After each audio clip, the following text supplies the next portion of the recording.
దేనికి సంకేతం? మున్సిపాలిటీ ఎలక్షన్లో వస్తున్న పొద్దున్న నుంచి జరుగుతున్న కౌంటింగ్ చూస్తున్నాం కదా, దాదాపుగా 30 పైగా మున్సిపాలిటీలలో హంగ్ వచ్చింది. దేనికి సంకేతం? రెండో పాయింట్ వచ్చి వార్ వన్ సైడ్.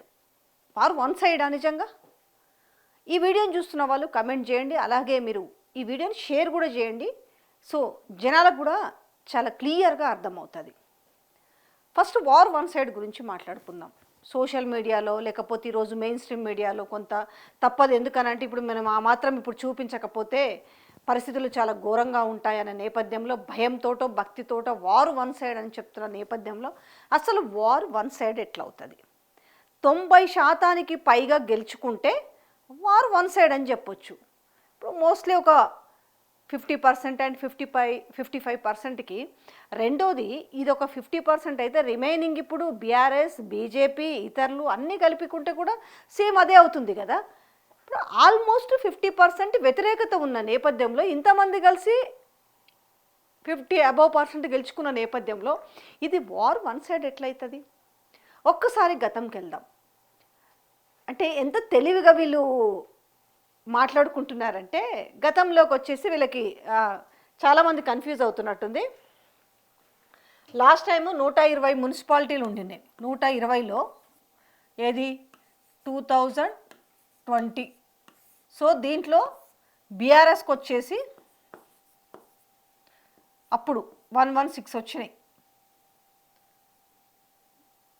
116 వచ్చినాయి. సో కాంగ్రెస్కి వచ్చేసి 4. కార్పొరేషన్స్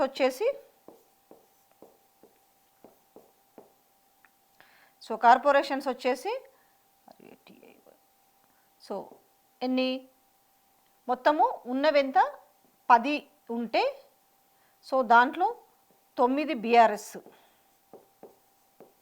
1 వచ్చేసి ఎవరు, ఇది బీజేపీ ప్లస్ కాంగ్. సో కలిపి ఇది లాస్ట్ టైంది ఎంత 116. కాంగ్రెస్కి వచ్చినవి 4.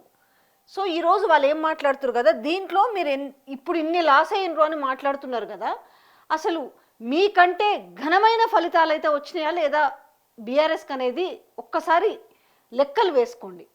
ఆల్మోస్ట్ ఇప్పుడు ఒక 17 లేకపోతే 20 వరకు రావచ్చు.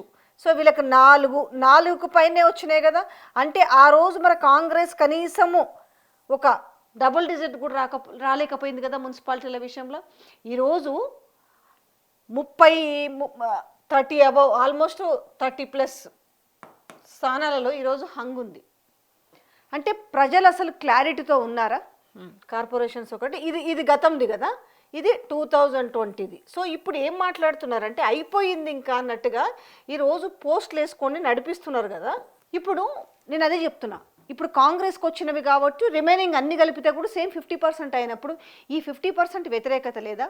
ఇప్పుడు 30 పైగా స్థానాలలో ఈరోజు మున్సిపాలిటీలో హంగేర్ పడిందనంటే ప్రజలు అంటే క్లారిటీ ఉండుంటే, నిజంగానే కాంగ్రెస్ పార్టీ ప్రభుత్వం అద్భుతంగా చేసింది అనుకుంటే, గ్రౌండ్లో ఎలాంటి వ్యతిరేకత లేకపోతే అసలు హంగ్ ఎందుకు వస్తుంది? కొన్ని చాలా మైన్యూట్ దాంట్లో కూడా అంటే కొన్ని 10, 5, 2, 3 ఓట్లతోటి కూడా గెలుచుకొచ్చుకున్నవి ఉన్నవి కాంగ్రెస్ పార్టీ. సో ఆబ్వియస్లీగా అధికార పార్టీ ఉన్నప్పుడు అది ఏ పార్టీ అయినా సరే, గతంలో కూడా చెప్పిన కదా, ఏ ప్రభుత్వం ఉన్నా కూడా, ఏ పార్టీ ప్రభుత్వం ఉన్నా ఫలితాలు ఎప్పుడు కూడా సత్ఫలితాలనే ఇస్తాయి. ఏవి లోకల్ బాడీలో ఏవి జరిగినా కూడా జనరల్ ఎలక్షన్స్కి వేరు, లోకల్ బాడీలో వేరు. సో మనం గతంలో ఒకవేళ కాంగ్రెస్ గురించి మాట్లాడుకుంటే బై ఎలక్షన్స్ జిహెచ్ఎంసీలో ఎన్ని వచ్చినాయి? 2 వచ్చినాయి జిహెచ్ఎంసీలో. బీజేపీకి 42 వచ్చినాయి. 42 వచ్చిన బీజేపీ ఫామ్ చేయలేకపోయింది కదా. ఇక్కడ ఎవరు చేసిరు? 2 సీట్లు వచ్చినా 2 వచ్చినాయి. ఎవరు? కాంగ్రెస్ పార్టీ అధికారాన్ని ఫామ్ చేసింది. సో ఇప్పుడు ఇవే కొలమానంగా తీసుకుంటే కంపారిటివ్లీ ఈ 2.5 సంవత్సరాలలో ఈ మాత్రము బీఆర్ఎస్ కొట్టుకొచ్చిందంటే వీళ్ళకు మంచి ఒక ఊపుని ఉత్సాహాన్ని ఇచ్చినట్టే 100% చెప్పుకోవచ్చు. ఎందుకంటే అధికారము, అంగబలము, అర్ధబలం అన్ని బలాలు సమకూర్చుకుంటే ఇప్పటికి కూడా ఏం జరుగుతుందో చూసిన దాడులు ఏ రకంగా జరుగుతున్నాయి, బెదిరింపులు ఏ రకంగా జరుగుతున్నాయి. సో నిజంగా అంత వార్ వన్ సైడ్ అనేలాగా ఉంటే ఇప్పుడు ఈ క్యాంపులు ఎందుకు? అసలు క్యాంపులు ఎవరైనా పెట్టుకోవాలంటే ప్రతిపక్షం వాళ్ళు పెట్టుకోవాలి కదా. అధికార పార్టీకి ఏం అవసరం ఇప్పుడు క్యాంప్స్ ఏర్పాటు చేయాల్సినంత అవసరం ఏంది? భయము, ఎక్కడ చేజారిపోతారని. ఎప్పుడు భయపడాలి? ప్రతిపక్షం భయపడాలి, వాళ్ళని కొనుగోలు చేస్తారేమో, వీళ్ళని కాపాడుకోవాలని. ఇక్కడ విచిత్రం ఏంటంటే అసలు వీళ్ళకే కాన్ఫిడెంట్ లేదు, లేకపోతే క్యాంపులు పెట్టుకోవాల్సినంత అవసరం ఏముంది? ఇప్పుడు కూడా ఏంది, ఆ 30 కూడా తప్పనిసరి పరిస్థితిలోనే ఇప్పుడు వీటిని కైవసం చేసుకోవాలి వాళ్ళు. ఇప్పుడు ఈ ఏవైతే ఇప్పుడు 30 ఉన్నాయో, ఎందుకంటే అధికారం ఉంది కాబట్టి ఏదో ఒకటి చేసి ఇప్పుడు 30+ హంగ్ కదా, అధికారం ఉంది కాబట్టి ఖచ్చితంగా వాళ్ళ అకౌంట్లో వేసుకునే అవకాశం ఉంటుండొచ్చు. రెండోది, గ్రౌండ్లో నిజంగానే ఇంత పాజిటివిటీ ఉందా వీళ్ళు చెప్పుకుంటున్నట్టుగా? నిజంగానే మేము ఇచ్చిన సంక్షేమ పథకాలే మమ్మల్ని గెలిపించినాయి అనేసి ఇప్పుడు ఊదర కొడుతున్నారు. ఎవరు మాట్లాడినా కూడా ఈరోజు కాంగ్రెస్ పార్టీకి సంబంధించిన ఏ లీడర్ మాట్లాడినా, ఏ మంత్రి మాట్లాడినా, ఏ ఎమ్మెల్యే మాట్లాడినా, పిసిసి చీఫ్ మాట్లాడినా, ఇంకెవరు XYZ ఎవరు మాట్లాడినా మా సంక్షేమ పథకాలు, మా అభివృద్ధే ఈరోజు మమ్మల్ని గెలిపించింది అన్నారు. సరే, మీ సంక్షేమ పదాలు అద్భుతంగా ఉండి మీ అభివృద్ధి అద్భుతంగా ఉంటే ఈరోజు గ్రౌండ్లో 50% ఎందుకు నెగిటివిటీ ఉంది? మరి ఈ 50% మందికి మీ సంక్షేమ పథకాలు అందలేదా? ఈ 50% మందికి మీ సన్నబియ్యం చేరలేదా? ఈ 50% మందికి మీ ఫ్రీ బస్ అందలేదా? ఈ 50% మందికి మీరన్న మేము ఇందిరా మిన్లు చెప్తున్నారు, లేకపోతే గ్లోబల్ సమ్మిట్లు చెప్తున్నారు, 4th సిటీ చెప్తున్నారు. మరి ఈ 50% మందికి ఎందుకు నచ్చలేదు? ఇంత నేను చెప్పినాను కదా, అధికార పార్టీకి ఎంత పెచ్చింగ్ ఉంటుంది. మీరు 90% కొట్టగలగాలి. 90% మీరు ముఖ్యమంత్రి చెప్పింది కదా, మేము క్లీన్ స్వీప్ చేస్తాము, ఎవడొస్తాడో రండి అన్నారు కదా. ఇవాళ మున్సిపాలిటీ వార్డ్స్ ప్రకారం చూసుకుంటే ఇవాళ గ్రౌండ్లో ఎంత నెగిటివిటీ ఉందో తెలుస్తలేదా? ఇక కార్పొరేషన్ గురించి, మన మున్సిపాలిటీల గురించి పెద్దగా చెప్పుకోవాల్సిన పని లేదు. అధికార పార్టీ ఏది ఉంటే వాళ్ళకే అది అడ్వాంటేజ్ ఉంటుంది అని చెప్పేసి నేను గత ప్రభుత్వానికి సంబంధించిన గతంలో 2020లో 116 వీళ్ళకి, తర్వాత మున్సిపాలిటీలు, ఇది బీఆర్ఎస్కి, దాని తర్వాత కాంగ్రెస్కి జస్ట్ 4. ఎలా ఉంటుంది అనేది చూసినాం అన్నట్టు. మీకు క్లియర్గా గతం ఎందుకు గుర్తు చేస్తున్నానంటే ఒకసారి మన గతం కూడా తెలవాలంటాం కదా, ఆ గతం ఏంటో కూడా కాంగ్రెస్ పార్టీకి తెలిస్తే ఈ వెటకారాలు మానుకుంటారేమని చెప్పేసి. ఇవాళ నిజంగానే గ్రౌండ్లో కాంగ్రెస్ పార్టీకి అంత పాజిటివిటీ ఉంటే ఎందుకు ఈరోజు 90% ఎందుకు రీచ్ కాలేకపోయినరు? మీరు చెప్తున్న సన్నబియ్యం కావచ్చు, ఈరోజు మీరు చెప్తున్న ఫ్రీ బస్ కావచ్చు, మీరు చేసిన రుణమాఫీ కావచ్చు, మీరు 2, 3 మీరేం చెప్తారు, గ్యాస్ చెప్తారు, ఉచిత కరెంటు చెప్తారు కదా. మరి ఇవన్నీ అందరికీ రీచ్ అయితే ఇవాళ మీకు కనీసం సరే 100% పక్కన పెట్టిన మీరు 90% రీచ్ అవ్వాల్సిన వాళ్ళు ఎందుకు ఈరోజు 50%కి రీచ్ అయ్యారనే దానికి ఈరోజు వాళ్ళు కూడా దానికి వాళ్ళు నెమరేసుకోవాల్సిన అవసరం ఉంది. ఈరోజు ఎవరో చెప్తున్నారు కదా, బీఆర్ఎస్ భవన్కి తాళం వేసుకోవాలనేసి. గతంలో మీరు అట్లనే గాంధీ భవన్కి తాళం వేసుకున్నారా? వరుసగా అన్ని ఎలక్షన్స్లో ఓటమి పాలయ్యిండ్రు కదా. మరి ఆ రోజు అట్లనే మీరు గాంధీ భవన్కి తాళం వేసుకున్నారా? లేకపోతే ప్రజలు మళ్ళీ మా పార్టీని జవసత్వాలు నింపుకొని ప్రజల్లోకి వెళ్ళాలనే దాంట్లో ముందుకు వెళ్ళిండ్రా? అంటే ఇంత సెన్స్ లేకుండా ఇంత సిల్లీగా ఎట్లా మాట్లాడగలుగుతారు? కనీసం ప్రజలు వింటురు, నవ్వుతారేమన్న సోయన్ను ఉండాలి. మరి అట్లనే ఎందుకు తాళం వేసుకోలేదు? జిహెచ్ఎంసీలో 2 వచ్చినప్పుడు ఎందుకు తాళం వేసుకోలేదు? ఆ రోజు మల్కాజ్గిరి పార్లమెంటు సభ్యుడు ఎవరు? ఈయన కదా, రేవంత్ రెడ్డే కదా. మరి 2 ఎందుకు వచ్చినాయి? ఎందుకు ఆ రోజు గాంధీ భవన్కి తాళం వేసుకోలేదు?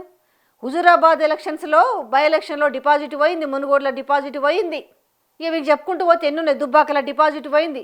మరి ఎందుకు ఎప్పుడో గాంధీ భవన్లో కాంగ్రెస్ పార్టీ క్లోజ్ అవ్వాలి కదా తెలంగాణలో, ఎందుకు అవ్వలేదు?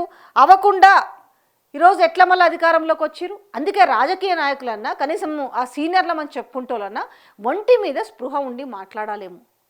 ఈరోజు ఎందుకు ఇప్పుడు ఏదైతే మీరు బీఆర్ఎస్ గురించి మాట్లాడుతున్నారో అదే బీఆర్ఎస్కి ఈరోజు 700కు పైగా ఈరోజు మున్సిపల్ వాళ్ళలో గెలుచుకున్నారు. మైన్యూట్గా పోయి ఉంటే నాకు తెలిసి ఇంకొక 20-30 లేకపోతే ఒక 100 వరకు మైన్యూట్ డిఫరెన్స్తో పోయి ఉంటాయి.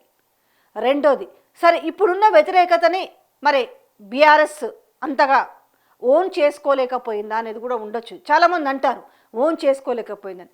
బట్ ఏం ఓన్ చేసుకున్నా కూడా ఖచ్చితంగా ఇంకా 2.5 సంవత్సరాలు ఉన్న నేపథ్యంలో టైం టేకింగ్ ఖచ్చితంగా పడుతుంది కదా. ఈరోజు లోకల్ బాడీలలో జరుగుతున్న వాటిని పట్టుకొని ఇవే రేపు ఫలితాలు అధికార పార్టీకి వస్తాయని గ్యారంటీ ఎవరైనా ఇవ్వగలుగుతారా? అంటే ఎగిరెగిరి పడుతున్నారు కదా, నేనే రాజు నేనే మంత్రి. ఇక ఇప్పుడు ఏందనంటే ఇట్లా ఇంకా రేపు పేపర్లలో కానీ ఊదర కొట్టడమే కదా. తాటికాయంత అక్షరాలతోటి ఎక్కుకుంటూ తొక్కుకుంటూ వచ్చినాను, నేనే రాజు నేనే మంత్రి, నా మాటే శాసనము, ఈ రకంగా ఉంటుంది. అది మీకే రేపు భస్మాసుర అస్తం అవుతుంది. ఎందుకంటే మీరు ఫస్ట్ క్లారిటీకి రండి. ఏంటంటే లోపల ఒక రకంగా భయం ఉన్నప్పటికీ బయటికి మాత్రము తప్పనిసరి పరిస్థితుల్లో మాట్లాడుతున్నారు. కానీ ఈరోజు 50% వ్యతిరేకత ఈరోజు తెలంగాణలో ఉంద 2.5 సంవత్సరాలకే, ఇది 2.5 yearsకే 50% వ్యతిరేకతను మూటగట్టుకున్నారంటే రానున్న రోజుల్లో ఏ విధంగా ఉండబోతుంది? ఇన్ని డబ్బులు పంచి కుక్కర్లు పంచి అధికార బలాన్ని వాడి అంగబలాన్ని వాడి అన్ని రకాలుగా చేస్తే కూడా వచ్చింది గ్రౌండ్లో ఇంకా 50% వ్యతిరేకత ఉందన్న విషయాన్ని మర్చిపోకుంటే. ఎందుకంటే ఇక్కడ హంగ్ కనిపిస్తుందో చెప్పొచ్చు. క్లారిటీ ఉంటే ప్రజలు ఆబ్వియస్గా మీకు పడేవి కదా. హంగ్ అనే మాట ఎందుకు వస్తుంది అసలు? నిజంగానే ఇన్ని లాభాలు కనుక పొంది ఇంత అభివృద్ధి తెలంగాణలో ఉంటే నేను పదే ఇంకా సంక్షేమ పథకాల గురించి మళ్ళీ చెప్పాల్సిన పని లేదు కదా. అయితే ఇక్కడ ఈ 50% మంది కూడా ఈరోజు ఆమోదం పొందిరు కదా, ఆమోదించారు ఈరోజు వాళ్ళకి. కానీ రేపు మళ్ళీ మీరు క్వశ్చన్ చేయడానికి లేదు. ఎందుకనంటే మా సంక్షేమ పథకాలు మా పాలన నచ్చింది కాబట్టి వాళ్ళు 50% మాకు వేసిరు అని చెప్తారు. 50% కాదు, వాళ్ళు 100% అనుకుంటున్నారు, దాన్ని డబల్ చేసుకుంటారు. అంటే ప్రజలే ఆలోచించుకోవాలి. రేపు ఇప్పుడు రైతు భరోసా కావచ్చు. ఇంకొక విషయం కూడా చెప్తా, లాస్ట్ 1 yearలో మీకు ఈ మహాలక్ష్మి పథకం కింద ఉన్న 2,500 రూపాయలు కూడా మీకు ఆ ఇయర్ నుంచి మొదలు పెడతారు. ఎందుకంటే వీళ్ళకు లాస్ట్లో కూడా ఏ రకంగా తొండి చేయాలి, ఏ రకంగా ప్రజల గొంతులు తడిగుడ్డలతో గొంతులు కోయాలనే రకానికి వీళ్ళు ఇప్పటి నుంచే ప్రిపేర్ అయి ఉన్నారు. కాబట్టి 50% మంది ఇంకా అంటే ఉంటారు కదా జనరల్గా, ఇంకా వీళ్ళది 2.5 సంవత్సరాల పాలన ఉంది కాబట్టి ఇంకా ఏదో జరుగుతుందేమనుకుంటారు. కానీ జనరల్ ఎలక్షన్లో ఉన్న మైండ్ ఈ బిట్వీన్ పీరియడ్లు అయ్యే ఎలక్షన్స్కి అసలు సంబంధం ఉండదనే విషయాన్ని కాస్త కాంగ్రెస్ ప్రబుద్ధులు ఆలోచించుకుంటే ఒక క్లారిటీ దొరుకుతుంది.